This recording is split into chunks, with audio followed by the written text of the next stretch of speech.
Shalom, I'm Rabbi Michael Panitz. I'm the Rabbi of Temple Israel of Norfolk, Virginia, and I have the honor to be speaking to you from the pulpit of our synagogue. At this time, my topic is Follow the Leader, She is Worthy. We have entered Women's History Month. In that spirit, I invite you to think with me about the leading role of women in the book of Exodus. They are essential at the beginning of the biblical book. The midwives who disobey Pharaoh and spare the Israelite newborn boys, the mother and sister of Moses, and even the daughter of Pharaoh are the instruments of God's plan to set the Exodus in motion. But as we shall now see, the women of Israel are also instrumental at the end of the book. Let me ask you a question that sounds Sunday school simple, but it is not. What is the book of Exodus about? If you answer the Exodus of the Israelites from Egypt, you are 3/8 correct. The first 3/8 of the book of Exodus is about the Exodus. If you answer the Exodus and the Mount Sinai covenant, you are 3/5 correct. Those topics are covered in the first 24 of the 40 chapters of the book. The remaining 2/5 of the book are about two topics, but they are presented in a curious fashion. For several chapters, the book narrates God's instructions to Moses about the construction of a tabernacle, a portable center for worship of and encounter with God. Then the book switches focus and tells us the story of the people's sin in creating an idol, fearful when Moses had disappeared for 40 days atop Mount Sinai. They demanded of Aaron a visual representation of God, and the result was the golden bull calf. Moses descended, destroyed the idol, punished the guilty, reascended Mount Sinai, and prayed to God to pardon the community as a whole and to remain present in its midst. God assented and renewed the covenant, having Moses fashion a substitute set of tablets of the law. The close contact with God made the skin of Moses' face shine, and he emerged from the episode a venerated but distant figure, keeping his face masked in the presence of the people. Then in its closing chapters, the book returns to the topic of the tabernacle, now narrating its actual construction and erection. As the book ends, the tabernacle is complete, and God does indeed favor it with divine presence. Quote, "The cloud covered the tent of meeting, and the glory of the Lord filled the tabernacle." Exodus chapter 40, verse 34. Now we can answer our opening question. The book of Exodus is about this triple theme. First, the liberation of the children of Israel from Egyptian bondage. Second, their entry as a free people into a covenantal relationship with God, accepting God's laws for individual and communal life. And third, grounding that relationship spatially by creating a place where heaven can come to earth. Half a dozen chapters before the end of the book, that successful accomplishment was by no means a foregone conclusion. The people had to undo the damage they had done in clamoring for an idol. Who gets the credit for the turnaround? The Bible tells us repeatedly that the people responded enthusiastically to Moses' request for the items necessary to construct the tabernacle. They gave so generously, in fact, that Moses told them to desist from further contributions. Perhaps a first and last time instruction from the director of a fundraiser. It is noteworthy that the Bible accentuates the leadership of women of Israel in the donations. They gave first, and they gave their own handiwork, not only booty they had carried with them from Egypt. Consider this verse.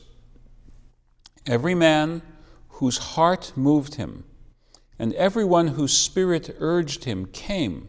They brought a donation of the Lord for the task of the tent of meeting, and for all its work, and for the sacred garments. The men came besides the women, all whose heart urged him, and they brought brooches and earrings and rings and pendants, every ornament of gold. Exodus chapter 35, verses 21 and 22. What is the nuance of the phrase, the men came besides the women? The Hebrew is an unusual usage, ha'anashim al hanashim. It summons a mental image of the women lining up to donate and the men queuing up behind them. Bible commentators, both pre-modern and modern, take note of this. Rabbi Abraham Ibn Ezra, the most philologically precise of the great medieval Jewish commentators, gives two possible meanings of the phrase, in each of which the women are depicted as leaders. Quote, the women brought their gifts, and afterwards the men did so. Others take the Hebrew idiom to mean that the men came at the women's request. The contemporary scholar and translator Robert Alter offers a similar thought. Quote, the Hebrew would appear to suggest that the women queued up first to offer their donations. We are alerted to the fact that women played an important role in the outpouring of contributions for the tabernacle, another way of highlighting the comprehensiveness of the new impetus of generosity. Indeed, the specification that both men and women were involved may be a way of showing that the people as a whole was caught up in the joyous reaffirmation of their covenant with God.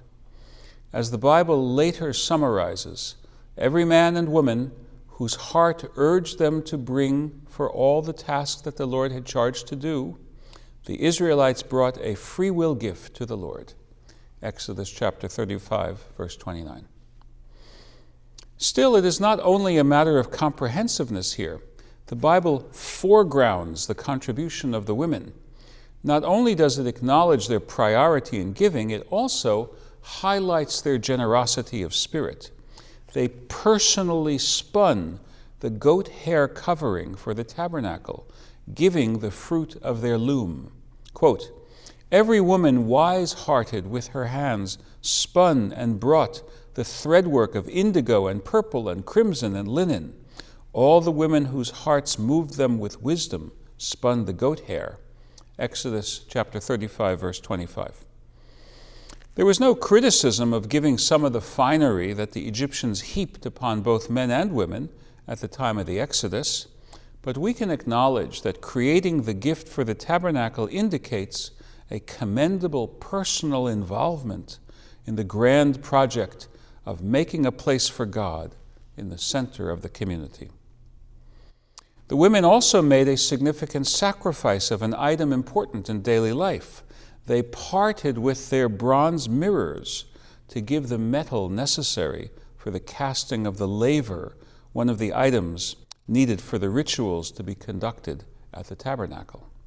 He, Moses, made a laver of bronze and its stand of bronze from the mirrors of the women who flocked to the entrance of the tent of meeting. Exodus 38, verse 8. We should know that in ancient times mirrors were made of polished bronze, not of glass. On the subject of these mirrors, the rabbis invented a sidebar story in which Moses is the foil rather than the hero. Disapproving of vanity, he wanted to refuse the women's gift of bronze mirrors, but God overruled him. According to the Midrash, the men, their spirits crushed by slavery, saw no point to continue to celebrate life and create life. But the women kept hope alive. Their mirrors were an instrument dedicated to the purpose of arousing the flagging spirits of the men, and sustaining the people Israel into the next generation. And God approved of their refusal to give in to despair. The Midrash shows that despite the patriarchal nature of both biblical society and their own, the rabbis were sensitive to the Bible's acknowledgement of the leadership role played by women in that fateful generation.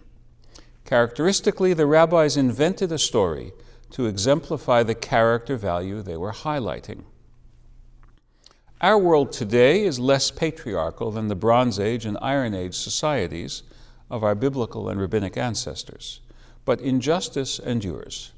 I hope and pray that we can learn from the way in which our sacred literature challenges the limitations of its own day, so that we will do the same.